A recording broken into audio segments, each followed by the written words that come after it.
एक बार की बात है, महात्मा बुद्ध के शिष्य आनंद कहीं जा रहे थे। रास्ते में उन्होंने देखा कि एक व्यक्ति चट्टान पर बैठा रो रहा है।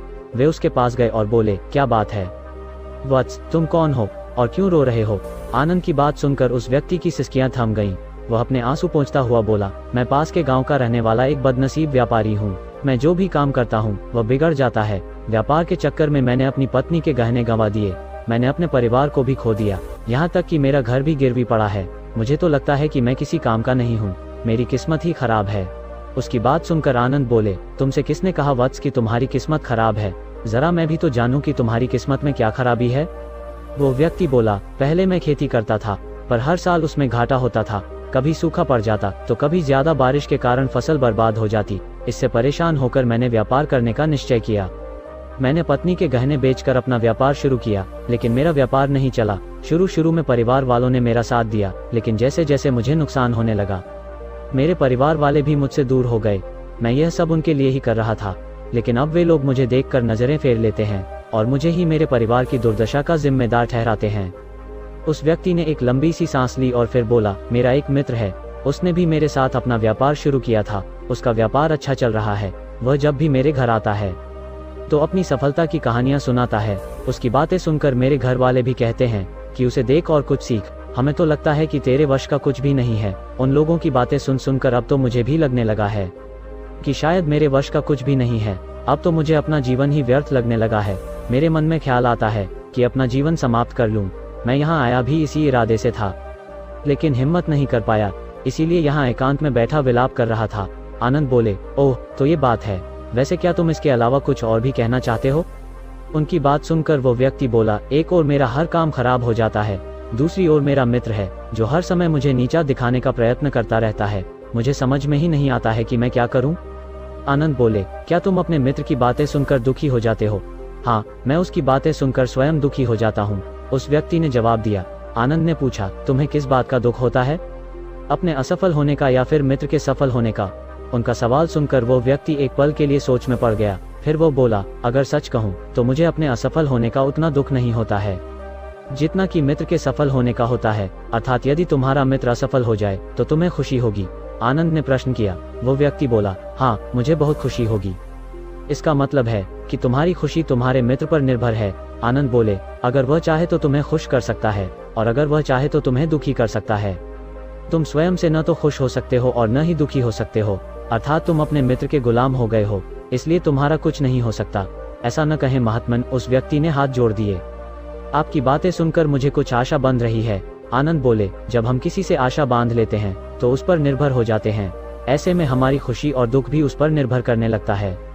इससे बेहतर है कि तुम अपने आप से आशा बांधो। जब तुम ऐसा करोगे, साथ ही पूरे मेहनत से काम करोगे, तो तुम्हें सफलता अवश्य प्राप्त होगी। कहते हुए आनंद ने एक पल के लिए उस व्यक्ति की ओर देखा, फिर अपनी बात आगे बढ़ाई। तुम्हें लगता है कि तुम्हारा मित्र तुम्हें दुखी करने आता है, पर अगर विचार करो तो वो बातें तो सच्ची ही कहता है। वो अपने संघर्ष और अनुभव की बातें बताता है। तुम उन बातों से बहुत कुछ सीख सकते हो। तुम्हें इसके लिए उसका धन्यवाद करना चाहिए कि तुम्हें घर बैठे कुछ अनुभव मिल रहे हैं। तुम उन अनुभवों का लाभ उठाओ, नई शुरुआत करो, कर्म करते जाओ, हार मत मानो। एक दिन तुम्हें सफलता अवश्य मिलेगी। आज तुम जिसे अपना बुरा वक्त या बुरी किस्मत कह रहे हो, एक दिन यह बदल जाएगी।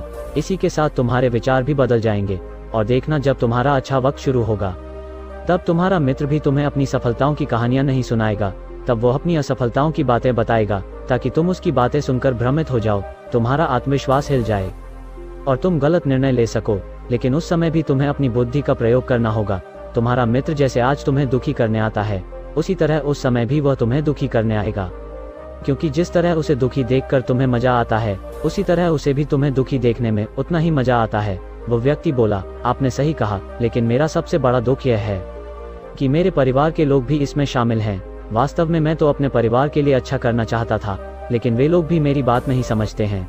वे भी मुझे गलत कहते हैं और अब तो वे मेरे साथ भी नहीं हैं। आनंद बोले, मैं सब समझ गया। तुम सांत्वना चाहते हो। वास्तव में इस दुनिया में सभी लोग सांत्वना ही चाहते हैं। हम चाहते हैं कि हम जब भी कुछ करें तो लोग हमारी प्रशंसा करें, लेकिन आमतौर से ऐसा नहीं होता है, इसलिए हम दुखी हो जाते हैं। हमें लगता है कि हमारे मित्र, परिवार वाले सब मतलबी हैं। लेकिन तुम अगर किसी को अपना परिवार मानते हो और उसके लिए कुछ करना भी चाहते हो, तो तुम्हें ऐसा क्यों लगता है कि तुम दूसरों के लिए कुछ कर रहे हो? वास्तव में तुम अपनी खुशी के लिए कर रहे हो। इसलिए परिवार के लिए कुछ करना वास्तव में अपने लिए ही करना होता है। लेकिन अगर ऐसा करते समय तुम्हें लगता है कि तुम दूसरों के लिए कर रहे हो तो तुम दुखी रहोगे, और अगर तुम्हें लगता है कि तुम अपने लिए कर रहे हो तो तुम खुश रहोगे, क्योंकि जब तुम अपने लिए कुछ अच्छा करते हो या करना चाहते हो तब तुम्हें सांत्वना की जरूरत नहीं पड़ती है। आनंद की बातें सुनकर उस व्यक्ति के चेहरे के भाव बदल गए। वह बोला, आप सही कह रहे हैं, मैं समझ गया हूँ। अब तक मेरी किस्मत खराब इसलिए थी क्योंकि वो दूसरों के हाथ में थी। अब मैं अपनी किस्मत को अपने हाथ में रखूंगा। मैं फिर से प्रयत्न करूंगा, पूरे मन से काम करूंगा, और जब तक सफलता नहीं मिल जाती चैन से नहीं बैठूंगा। उस व्यक्ति की बात सुनकर आनंद मुस्कुराए और उसे एक छोटी सी डिबिया देते हुए बोले, इस डिबिया को हमेशा अपने पास रखना। इसमें एक ऐसा राज है जो तुम्हें बड़े से बड़े दुख से भी बाहर निकाल लेगा, लेकिन इसे तभी खोलना जब तुम्हारे जीवन में कोई रास्ता न सुझाई दे और तुम्हें लगे कि सब व्यर्थ है। यह दुनिया व्यर्थ है और यहाँ रहना भी व्यर्थ है। उस व्यक्ति ने आनंद को धन्यवाद दिया और डिबिया को लेकर चला गया। उसने नए उत्साह के साथ फिर से अपना व्यापार आरंभ किया। उसका व्यापार चल निकला। अपनी मेहनत और लगन के बल पर वह एक बड़ा व्यापारी बन गया। परिवार वाले भी उसके साथ आ गए और उसका जीवन हंसी खुशी बीतने लगा। अब वो भूतकाल का रोना छोड़ चुका था और वो भविष्यकाल की भी चिंता नहीं करता था। बस अपने वर्तमान को संवारने में लगा रहता, और जो कुछ भी वो करता था वो अपने लिए करता, अपनों के लिए करता, इसलिए वो प्रसन्न था। उसके जीवन में अब कोई दुख नहीं था। लेकिन वक्त हमेशा एक जैसा नहीं रहता है, वो बदलता रहता है। उसके जीवन में भी बदलाव आया। एक दिन उसके राज्य पर पड़ोसी राजा ने चढ़ाई कर दी। उसने इस राज्य पर अपना कब्जा कर लिया। उसके सैनिकों ने चारों ओर लूटमार मचा दी। उन्होंने व्यापारी का सारा धन लूट लिया। उसके घर में आग लगा दी। जान बचाने के लिए उसे अपने परिवार के साथ वहां से भागना पड़ा। वो व्यक्ति अपने परिवार के साथ कई दिनों तक इधर उधर भटकता रहा। वह दाने दाने को मोहताज हो गया। उसका बच्चा बीमार हो गया। इलाज के अभाव में वह तड़पने लगा। यह देखकर उसका हृदय चीत्कार कर उठा। वो कैसे अपने बच्चे का इलाज कराए? उसके पास तो खाने के लिए भी पैसे नहीं थे। ऐसे में उसे एक बार फिर निराशा ने घेर लिया। उसे लगने लगा कि उसका जीवन व्यर्थ है। सारी दुनिया व्यर्थ है। किसी भी बात का कोई मतलब नहीं है। भले ही आप जीवन में कितना भी कुछ कर लो, कितनी भी सफलता हासिल कर लो, पर अंततः यह जीवन समाप्त ही होता है। लेकिन तभी उसके दिमाग में आनंद की दी हुई डिबिया याद आई। उसने उत्सुकता के साथ उसे खोला। डिबिया के भीतर एक पर्ची रखी हुई थी। पर्ची पर कुछ लिखा हुआ था। उसे पढ़कर उसकी आंखों के आगे छाया निराशा का अंधेरा छट गया और वो मुस्कुरा पड़ा। पर्ची पर लिखा